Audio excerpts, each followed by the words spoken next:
Jejak gaib Tanah Jawa.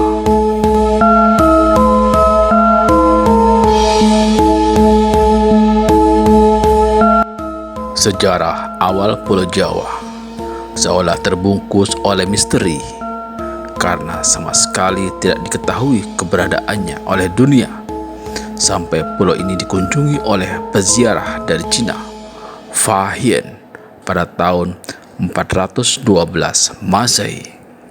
Berdasarkan buku sejarah gaib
yang besar melayang-layang di atas Pulau Jawa.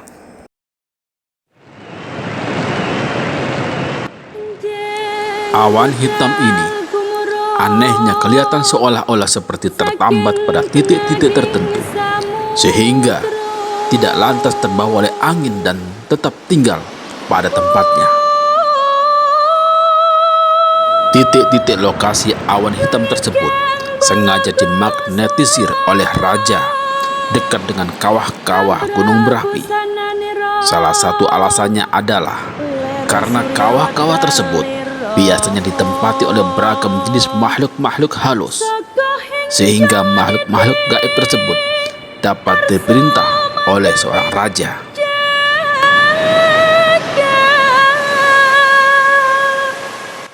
Kemudian pada 1200 tahun sebelum Masehi terjadi invasi secara damai terhadap Pulau Jawa oleh Raja Vaivasvata Manu yang beragama Hindu.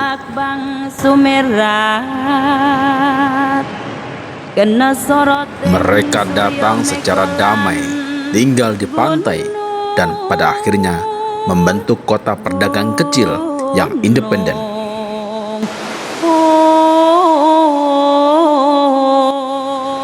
Seiring waktu, kekuatan para pendatang Hindu ini meningkat pesat dan akhirnya menjadi dominan dalam komunitas. Akan tetapi, walaupun agama Hindu telah diterima oleh penduduk, namun dalam kenyataannya, pemujaan lama terhadap ajaran sesat tetap dilaksanakan dan praktek ilmu gaib malah semakin menjamur.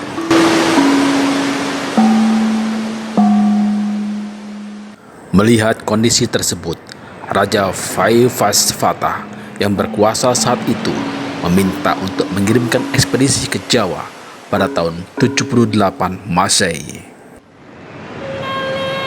Ekspedisi ini dilakukan untuk menangkal pengaruh buruk dari aliran sesat yang sudah membumi di tanah Jawa tersebut.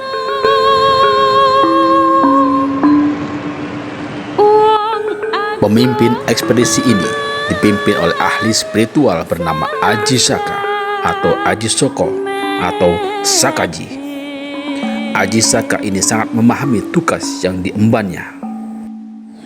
Aji Saka lalu menanam benda yang berdaya magnet kuat yang telah dimantrai di 7 tempat di Pulau Jawa untuk menyingkirkan pengaruh aliran hitam di tanah Jawa, atau bisa dikatakan tumbal bagi tanah Jawa. Untuk tempat menguburkan tumbal atau jimatnya yang paling penting dan kuat, Aji Saka memilih perbukitan yang mengarah ke Sungai Progo, tempat yang sangat dekat dengan titik Pulau Jawa. Legenda mengenai Aji Saka ini dalam berbagai cerita juga dianggap melambangkan kedatangan Dharma atau ajaran dan peradaban Hindu-Buddha ke Pulau Jawa. Akan tetapi, penafsiran lain beranggapan bahwa kata Saka adalah berasal dari istilah dalam bahasa Jawa Saka atau Soko yang berarti penting, pangkal, atau asal mula. Maka namanya bermakna raja asal mula atau raja pertama.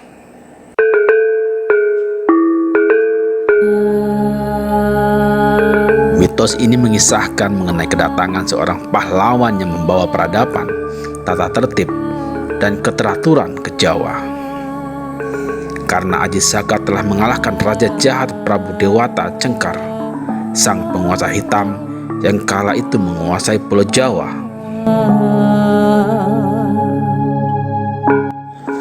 Legenda ini juga menyebutkan bahwa Aji Saka adalah pencipta tarikh tahun Saka, atau setidak-tidaknya raja pertama yang menerapkan sistem kalender Hindu di Jawa.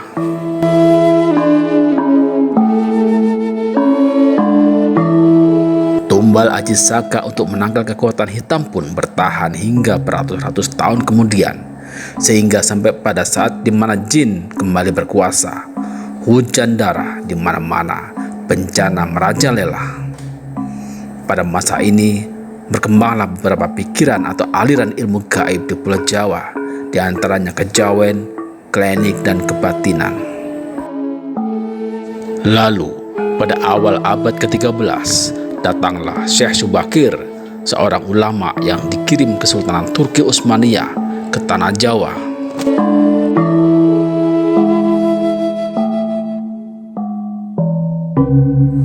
Syekh Subakir adalah seorang ulama besar yang dikirim untuk menumbal tanah Jawa dari pengaruh negatif makhluk halus saat awal penyebaran ajaran Islam di Nusantara.